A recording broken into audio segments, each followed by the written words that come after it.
You're listening to Weather with Enthusiasm. There has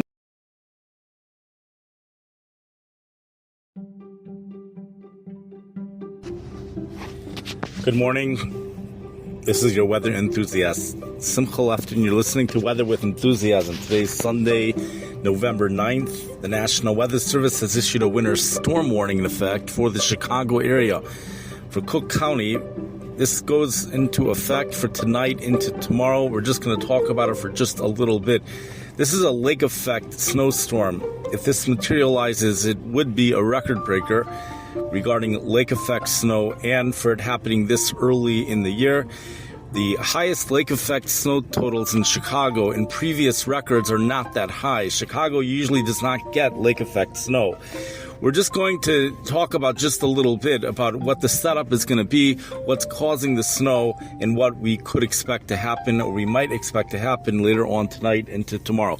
So first of all, meteorologists tell us, the expert scientists on this stuff tell us that the surface temperatures there has to be a 23 degree difference between the surface temperature and the temperature 5,000 feet above the surface for lake effect snow to form. So you have 23 degree difference. That's what you need. Our lake water temperature right now is something unseasonably warm.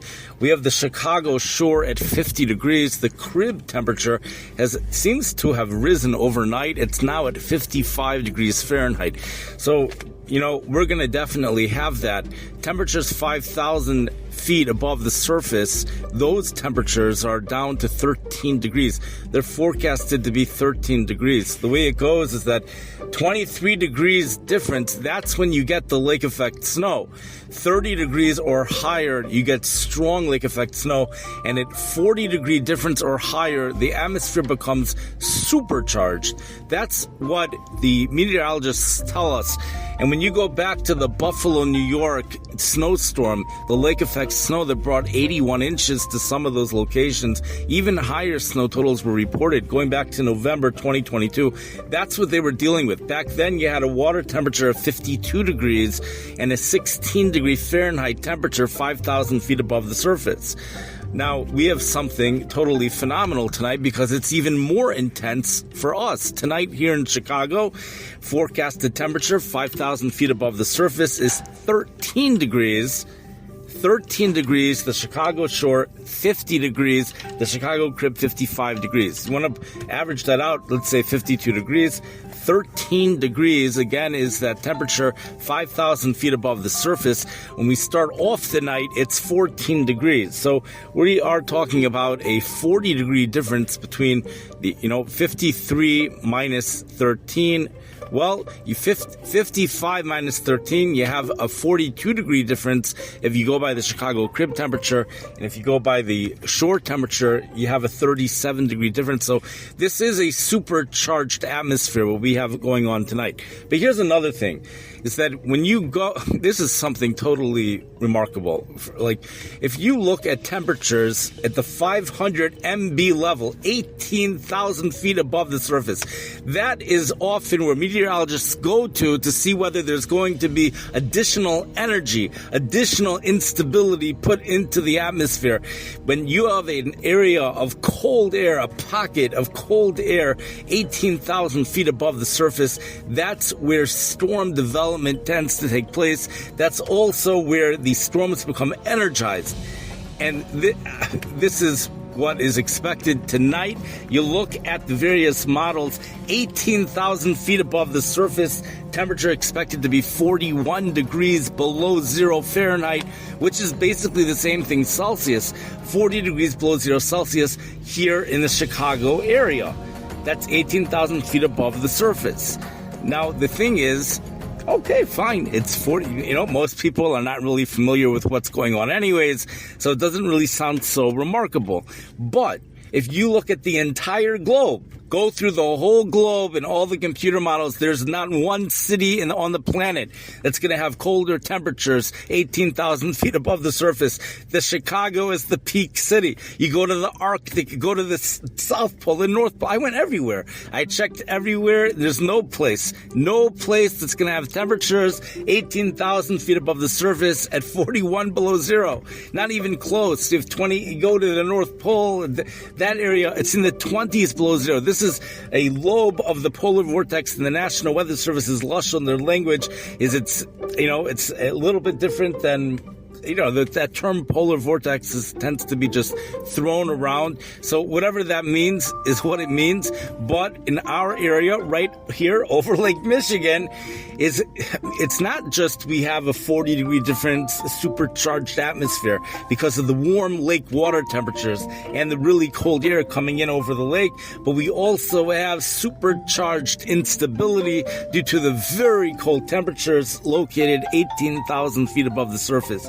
850 MB above the surface. So here's a couple other things that are necessary for lake effect snow to develop.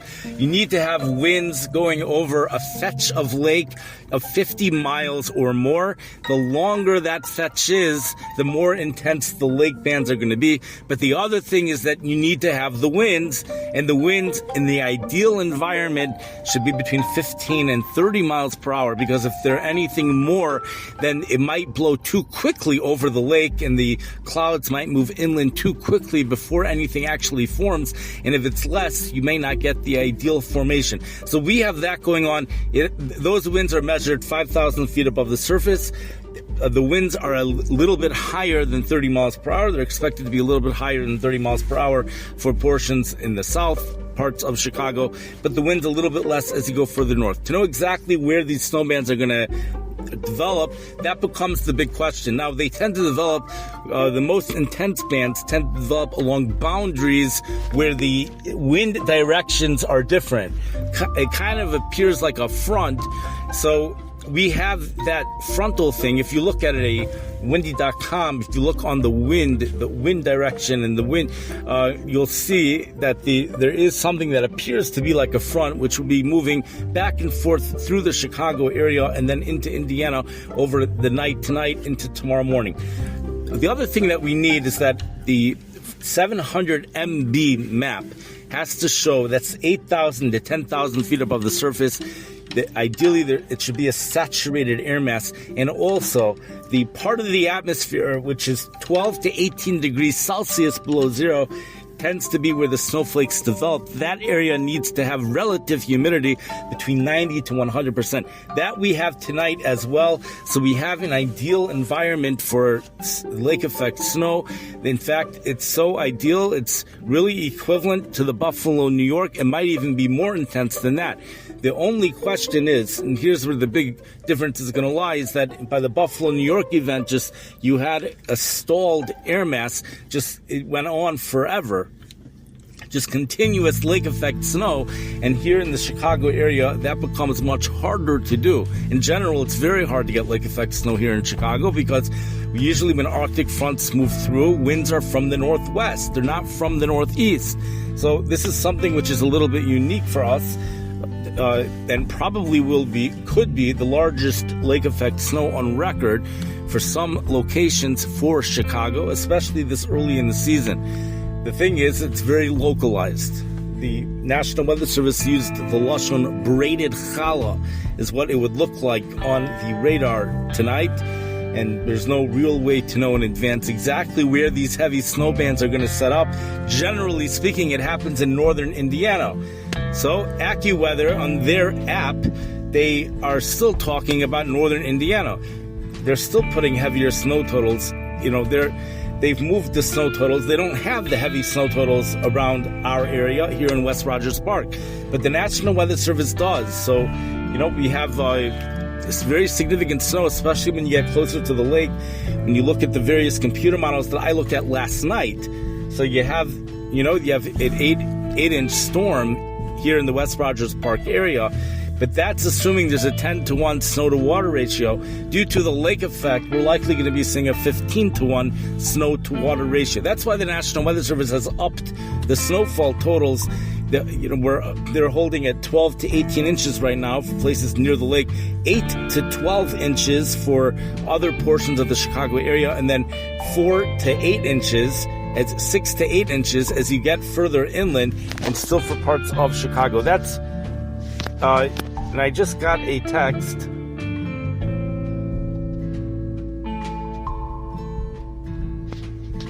Okay, that text is not so relevant to this situation, really.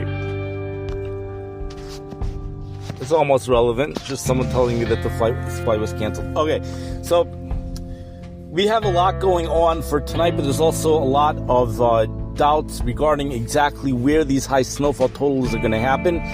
But the National Weather Service does tell us water spouts along with thunder snow is something that they are expecting to occur, especially over Lake Michigan. And the question really is, what parts of Chicago are going to see these phenomenal snowfall totals?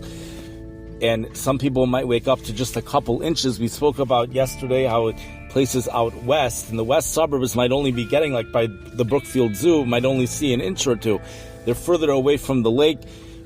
But we also spoke about how this setup is also creating these miniature mesolows, which could also bring the precipitation a little bit further west than usual. This lake effect might go a little bit further west than usual. It's a dynamic setup, and it's something that people could get very excited about and happy. And we also spoke about yesterday that the snow is something which, when you get especially a storm like this, it really covers everything up, and it allows you to focus on the real things in life. It covers up the houses, covers up the cars, and people go out and they shovel and they help each other out. There's relationships are built, sometimes are made in a snowstorm, and it could really, in theory and even in practicality, one storm could change a person's life. And I say that because all it takes is one friend to change a person's world. Their whole world changes. You make one friend, and these types of things happen. It could go the other direction too. You could get into fights, but it could also go in a positive direction. And if we utilize this storm, we utilize it, the areas that get hit, we wake up tomorrow morning and we just take it all in, and we see for the first time in many, many months, the place is all white. It's going to be like, wow, this is totally amazing. We take that scene in and we utilize it to build ourselves and help relationships. That would be a wonderful thing. And if we do wake up and we see that it didn't happen, so we don't get too disappointed. It is a lake effect snow. It's hard to forecast. Those sound like phenomenal snowfall totals, totally not Chicago-like. This is something that usually does not happen in Chicago. This is like a Buffalo, New York snow event, which is currently forecasted to take place here in the Chicago area. And when you consider how early it is in the season, November, it really sounds like a Buffalo, New York event. And it's happening here in Chicago. That's the current forecast. I wish everyone a wonderful day, wonderful night, wonderful week. Thank you for your interest, and enjoy.